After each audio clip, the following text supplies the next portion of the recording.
I'm gonna go ahead and explain what's gonna happen when I get in the shop. That way, when I get in, I just get after it.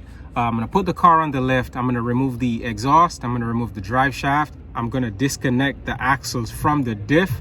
And then once I do that, as you're standing behind the car looking down to the front of the car, looking at the diff like this direction, there are three 12 millimeter hex or 12 hex bolts that holds the diff to the chassis.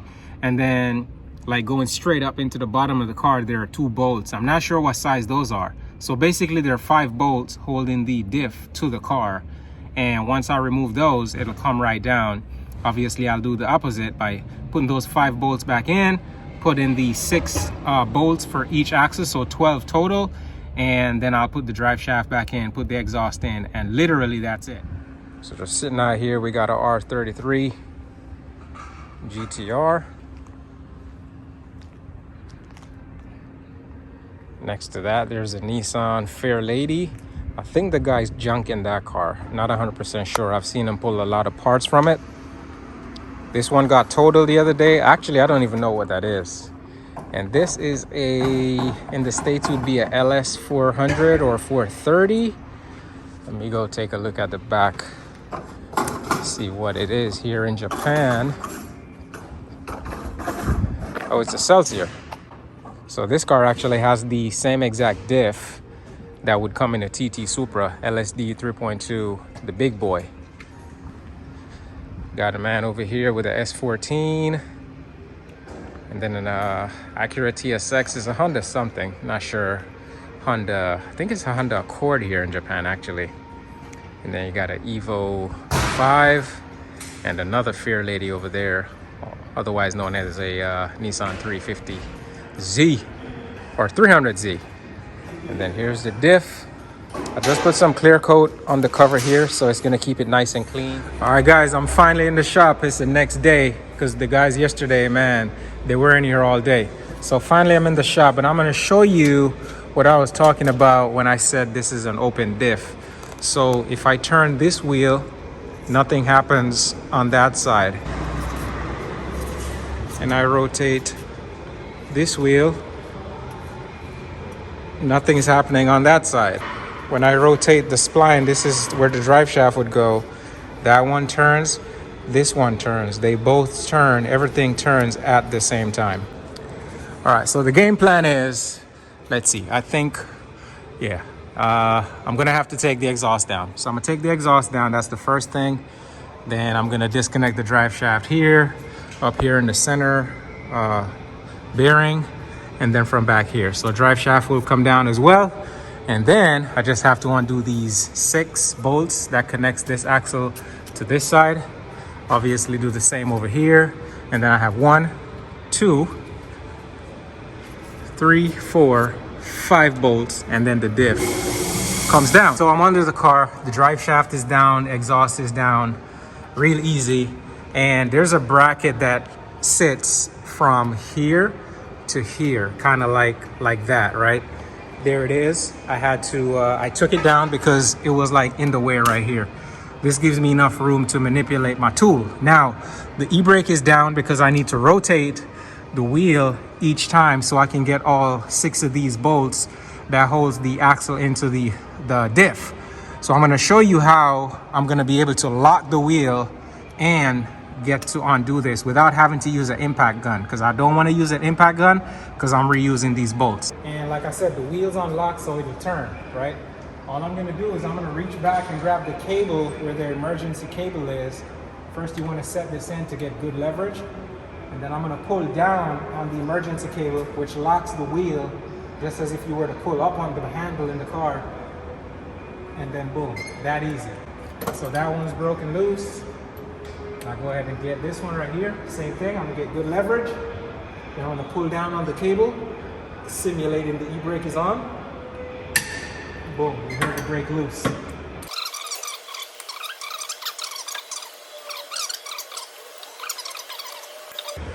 All right, so now I'm gonna break these loose. These are 12 hex.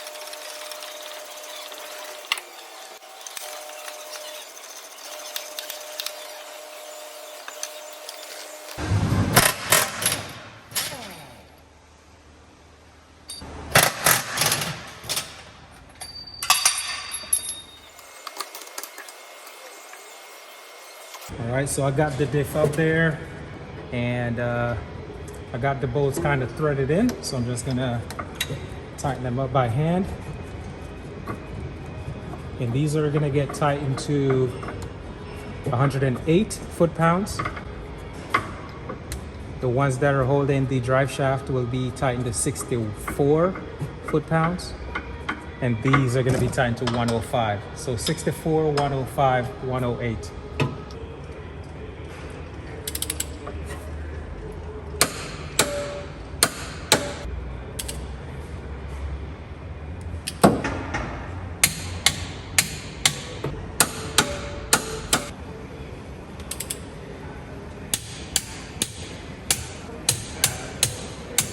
Two.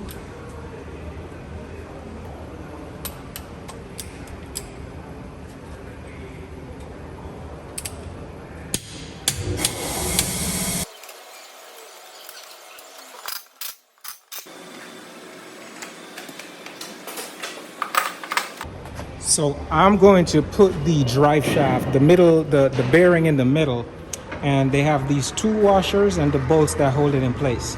So what I do is the bolt goes in, and then once, I'm gonna bring the camera closer, because if you don't put these washers, it'll throw off your balance, and the drive shaft will wobble and give you a lot of headaches. So the washer go on top of here. It's like a spacer between the body and the bracket. So you put the washer on the top, the bolt goes through, and then you just catch it real quick. I'm gonna do the same on the other side. Washer goes on top, bolt goes through, and then you catch that. But I'm not gonna tighten that yet. I'm gonna tighten these and the ones up on the transmission, and once that is tight in place, that will automatically, because this has play to go back and forth as far as where it sits. But I'm gonna tighten these two first, and then snug that up, and it'll fall exactly where it needs to. So back here, these are 17 bolts and a nut, and they go front to back.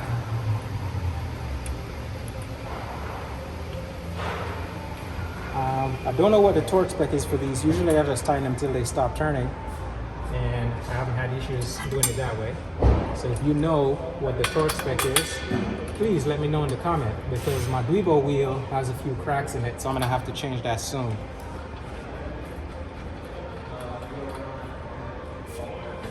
So again, I'm just tightening these by hand, and then I'll go get the impact on a spanner or a wrench and tighten it until it doesn't turn anymore, and then I'll move up to the front.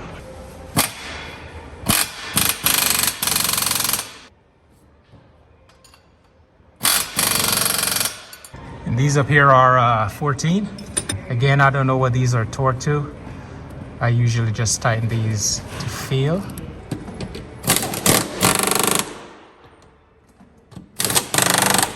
Bracket back on. This bracket is back on. This one over here is on. The exhaust is up. Everything is tightened. I filled this on Saturday, my time. It's Monday now. There's no leaks, completely dry. And so I'm confident that's good. Everything here is tight. The exhaust is back, and that's literally all I took apart. So that took me about an hour and a half, maybe. So now I'm gonna lower the car, and after that, I'm gonna pull out the shop, go take it around the block, and see how it feels and how noisy it is. Hopefully it's not too noisy, because I know these two-way LSDs, they can be really clunky and stuff at low speed turns. So I'm gonna do all that. All right, so I'm gonna give the car a first drive with the diff.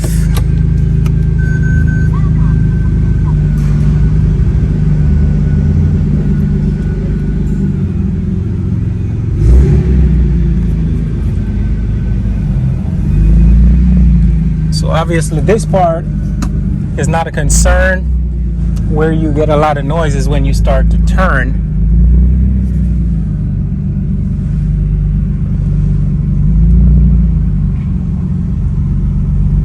That wasn't bad. Oh, there it is. Felt it that time. Yeah, so just going straight, no issues. But once you turn, obviously you get that grinding clunk in there.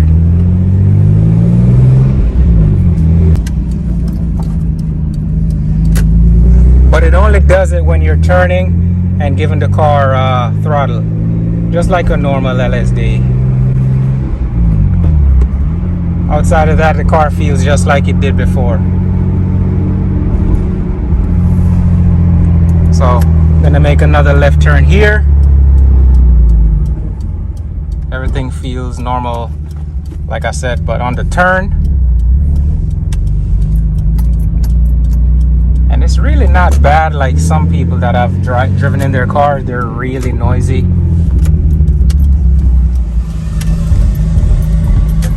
All right, there it is.